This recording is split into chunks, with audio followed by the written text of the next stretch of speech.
10-vuotias Lumi Raisiosta sairastaa leukemiaa ja on Turun lastenklinikan hyvässä hoidossa. Samaisella klinikalla hoidettavana on myös 10-vuotias Eemeli. Eemelillä on synnynnäinen selkärangan ja selkäytimen epämuodostuma ja siihen liittyvä aivojen nestekierron häiriö. Tämä on kyllä hyvän makuusta. Mutta kylmää. On, kylmää on, mutta hyvää.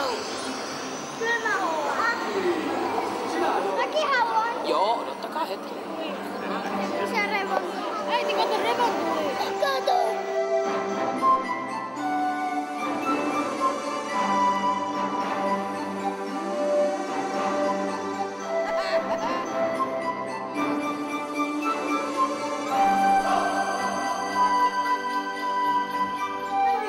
Ja seuratkaapas tänne.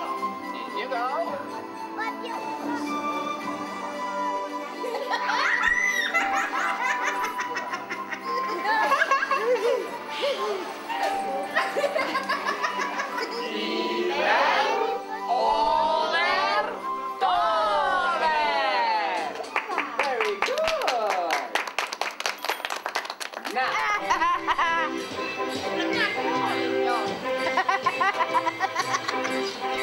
Lumin ja Eemelin unelmana oli päästä Lappiin ja tietysti tapaamaan joulupukkia. Tuohan tulee Eemeli postia, niin mitähän näissä on?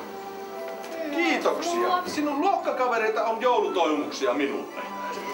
Minulla on semmoinen pienenlainen yllätys. Jos nyt ei tee paketointi, mutta... Wow. Katoppas. Niin täällä näin. Herranen aika. Ei, tämä on semmonen sählymaailma. Ihan hyvä.